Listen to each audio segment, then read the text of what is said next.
There are Raiders legends everyone remembers. Names carved into NFL history. Ken Stabler, B.O. Jackson, Al Davis, John Madden. But what about the others? The warriors who bled silver and black, but never got the glory. The ones whose names are fading from memory, one season, one generation at a time. What happened to the men who made the hits, caught the passes, and kept the dynasty alive without ever getting their moment in the spotlight? They weren't on the cover of magazines. They weren't in the Hall of Fame speeches. But make no mistake, they were Raiders through and through. Gritty, fearless, forgotten. How many of these unsung heroes can you still name? Do you remember the punter who changed the game? The receiver who burned defenses but disappeared too soon? The tight end who led the league and still isn't talked about? In this video, we're counting down the 10 most forgotten legends in Raiders history, and by the end, you'll know the names that time tried to erase. We'll tell you their real stories. The heartbreak, the triumph, the moments the NFL world forgot. But Raider Nation never so stick around till the end, because number 1 is a legend who should have been in Kenton long before the world finally took notice. Welcome to History of Raiders, where the past lives forever in silver and black.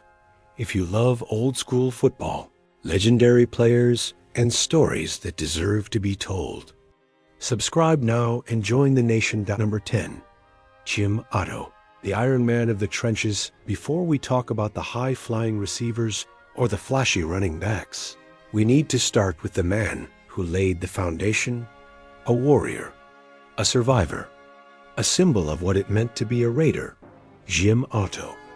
He didn't talk much. He didn't dance in the end zone, but he showed up every single Sunday, 210 straight games. No breaks, no excuses. Just blood, bruises, and grit. Jim Otto wasn't just a center. He was the center of the Raiders' identity in the early days of the AFL. Wearing the iconic 00 jersey, he became one of the most feared and respected linemen in football. He snapped the ball, took the hits, and cleared the path, week after week, season after season. His knees were destroyed, his body battered. By the end of his career, he had endured over 70 surgeries, including multiple joint replacements. But he never quit. Because quitting? That wasn't in his DNA. Most fans today don't remember Jim Otto. Maybe because linemen never got the headlines. Maybe because he played in an era when the Raiders were just beginning to rise. But without him, there's no Raider Nation, no mystique, no legacy. Before the silver and black became a symbol of toughness, Jim Otto was the toughness. Quiet, relentless, unbreakable, and yet, somehow, one of the greatest Iron Men in NFL history is barely a whisper in today's conversations. Number 9, Jake McKinnon, the forgotten tight end.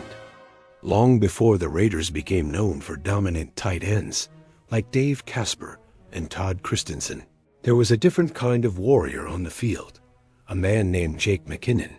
He wasn't flashy. He wasn't celebrated.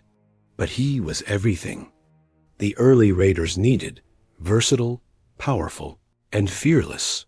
Originally a standout in the AFL, McKinnon was one of the Raiders' earliest acquisitions. He played 2 positions, tight end and fullback, and did both with a kind of toughness that doesn't show up on stat sheets. He blocked, he bruised, he made the catches that moved the chains when the crowd was quiet and the hits were loud. In an era when players weren't specialized, he stood out for doing it all.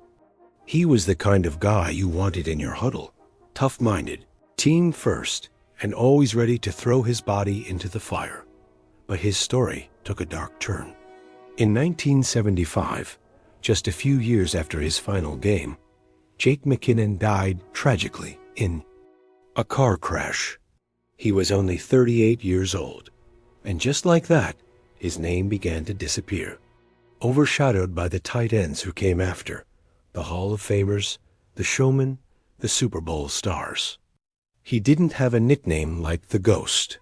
He didn't have highlight reels playing on ESPN. But make no mistake, Jake McKinnon helped shape the role before it was ever made famous. Number 8, Ray Guy, the punter who made history back. When the game was about brute force and big names, one man changed football with his foot. His name? Ray Guy. And he didn't just play the game. He redefined what a punter could be. In 1973, the Raiders did something no NFL team had ever done. They spent a first-round pick on a punter. People laughed. Experts questioned it. But Al Davis saw what others didn't, a weapon in field position warfare. Ray Guy didn't just punt the ball. He launched it into the sky like a missile. Hang time? Unmatched? Precision? Surgical. He pinned returners so deep, they might as well have been standing in the end zone. Opponents had to game plan for a punter. Let that sink in. He flipped the field. He gave the defense breathing room. And in close battles, where every yard mattered, he gave the Raiders the edge. Teammates trusted him. Coaches relied on him. Fans? They knew that if the offense stalled, Ray Guy still gave them hope. And yet today, his name is barely mentioned. Maybe it's because punters don't sell jerseys. Maybe it's because stats can't measure fear, and Ray Guy struck fear without saying a word. But anyone who watched him play knew the truth. Ray Guy was more than a specialist. He was a game changer every time his foot touched the ball. Number 7, Warren Wells. The flame that burned too fast. Some players shine slowly, over time. Others, they explode, bright, hot, and unforgettable, even if only for a moment. That was Warren Wells. He didn't just run routes, he burned. Through secondaries. His speed was electric, his timing, deadly. And when the ball was in the air, defenses had two choices: panic or pray. Between 1968 and 1970, Wells wasn't just good, he was terrifying. He averaged 23 yards per catch. Let that sink in. Every time he touched the ball, it was nearly a quarter of the field. In 1969, he led the entire NFL in receiving touchdowns. Not a household name, not a headline grabber, just pure production, big plays, game-changing moments. Over and over again, quarterbacks knew if you threw it deep, Wells would go get it. Cornerbacks knew they were already beat the moment he hit top speed, but just as fast as he rose. It ended. Off the field, Wells faced a storm of legal trouble. Alcohol, arrests, time behind bars. By the early 70s, his career was over. And just like that, the Raiders lost one of the most dangerous deep threats they'd ever seen. He didn't retire with records. He didn't leave with honors or farewell tours. He left in silence and was quickly forgotten by a league that moved on. But for a brief moment in Raiders history, Warren Wells was unstoppable, a flame that burned too fast and left nothing but smoke behind. Number 6, Charlie Garner.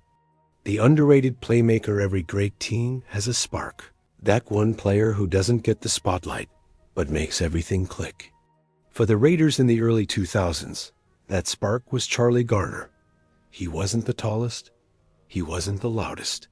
But when the ball was in his hands, defenders missed. Fast, slippery, and relentless. Garner could run through a gap and disappear before anyone even got a hand on him. He wasn't just a runner, he was a weapon. Lining up in the backfield one play, catching a pass downfield the next. He could turn a dump-off into a first down, a screen pass into a touchdown. Dual threat, all heart, always moving forward. In 2002, the Raiders made their run to the Super Bowl. Rich Gannon got the headlines. Jerry Rice drew the cameras. Tim Brown got the respect. But behind all of them, doing the dirty work, breaking tackles, making defenders look foolish, was Charlie Garner. That season, he racked up over 900 rushing yards and nearly 550 receiving yards. He did everything: short yardage, third down conversions, big plays when the momentum was slipping. But history rarely talks about him.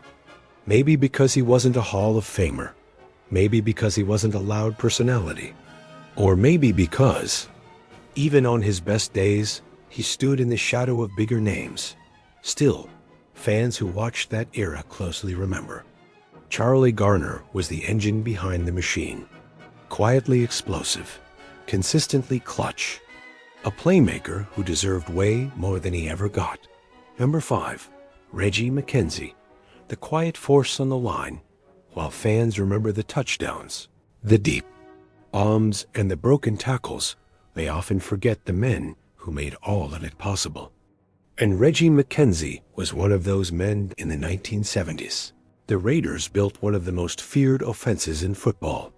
And in the trenches, paving the way, was McKenzie. Disciplined, precise, relentless. He wasn't loud. He didn't need to. His job was simple: protect the quarterback, open the lane, and never let your man win. He did it week after week. For Jim Plunkett, he was the shield. For Marcus Allen, he was the opening. McKenzie didn't rely on brute strength alone. It was his technique, the hand placement, the balance, the footwork. He understood leverage. He understood timing. And he made sure the offense stayed in rhythm. But the spotlight? It was always somewhere else. He played beside Hall of Famers. Names that made headlines. Legends that got the rings, the interviews, the gold jackets. Reggie McKenzie just kept working.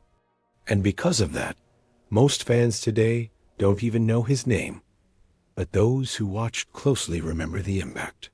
They remember the protection, the push off the line, the moments when McKenzie buried defenders, quietly, efficiently, and without ever asking for credit. He wasn't just part of the offensive line. He was the backbone. Number 4, Mike Davis, the hero of the red right 88 game sometimes. One moment defines a career. One play that seals a legacy. Even if the world forgets who made it. For Mike Davis, that moment came in the bitter cold of Cleveland. January 4th, 1981. The game was slipping into chaos. The Raiders were clinging to a slim lead. The Browns were driving. Second down. The play was called Red Right 88.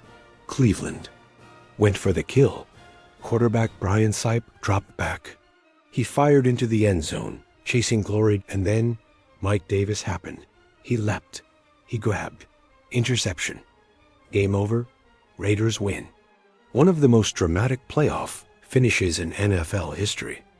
And it was Davis who sealed it. But that was just one chapter. Mike Davis wasn't flashy. He wasn't the loudest or the scariest. He played next to stars like Lester Hayes and Jack Tatum, and often faded into the background. Yet week after week, he was there. Reliable, focused, uncheckable. The kind of safety who didn't make headlines. He just made the right play at the right time. He helped the Raiders win 2 Super Bowls. He made clutch tackles, delivered hits, and when it mattered most, he showed up, like he always did. Still, his name rarely comes up in the conversations. Overshadowed by louder personalities. Forgotten in highlight reels. But real fans know, without Mike Davis, an icy night in Cleveland ends differently. And maybe the Raiders' history does too. Number 3, Mvin Fernandez, the Canadian. Raider. Not every legend comes from the draft. Some are built elsewhere, far from the NFL spotlight, and still find a way to shine. That was Mvin Fernandez, before he ever wore the silver and black. Fernandez was already a star, just not in the States. In the CFL with the BC Lions, he was electric. Blazing speed, smooth routes, big plays. He dominated. north of the border, winning CFL's most outstanding player in 1985, and came his jump to the Raiders. And even though he arrived during a down period, he didn't slow down. From the very beginning, Fernandez proved he belonged. He averaged nearly 20 yards per catch, numbers that would make any defensive coordinator sweat. When the Raiders needed a deep shot, when the pocket collapsed, when there was nothing left but a prayer, Fernandez was the answer. He wasn't just fast, he was smart. He knew how to find soft spots.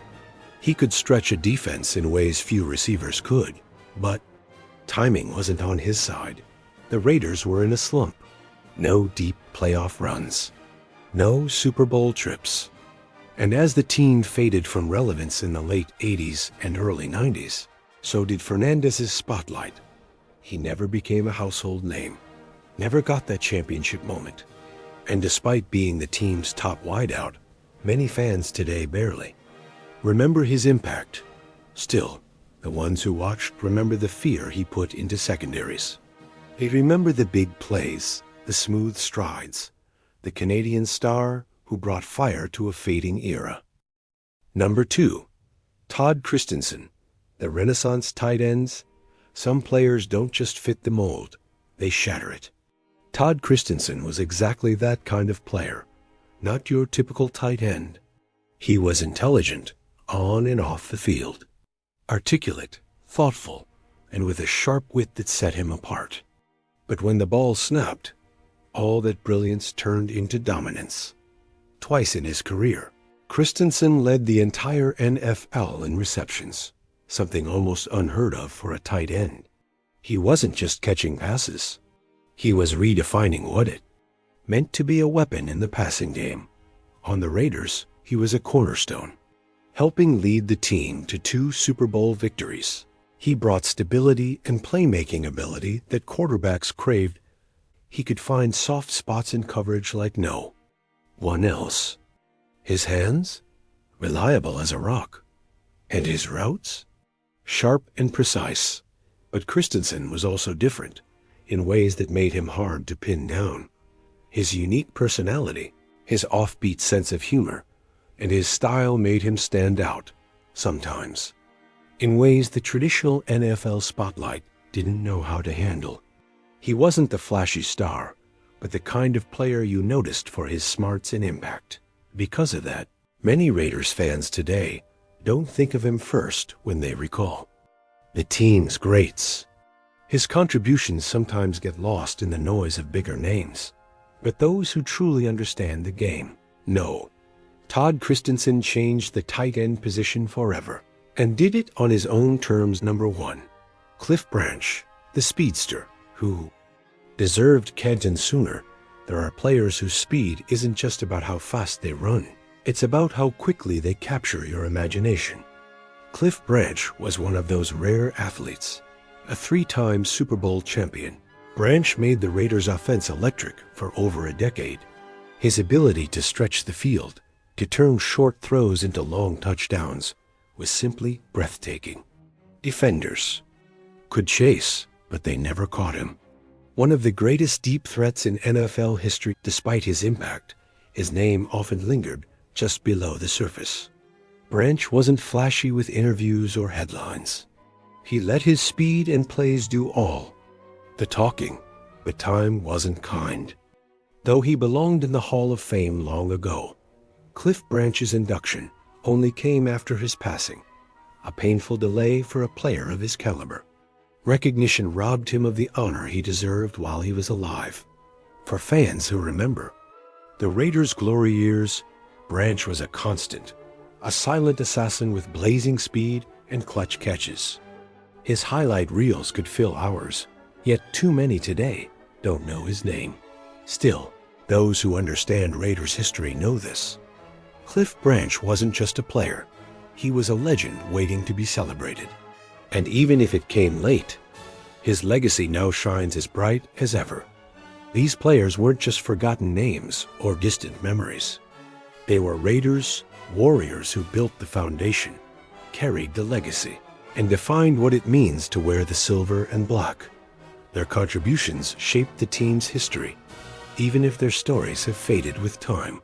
For fans of old school football, their grit, passion, and heart remind us what the game was truly about: toughness, loyalty, and pride. So now we want to hear from you. Which forgotten Raider do you remember most? Drop a name in the comments below and share your story. If you enjoyed this trip down memory lane, make sure to like this video and subscribe to our channel for more deep dives into the legends of the silver and black.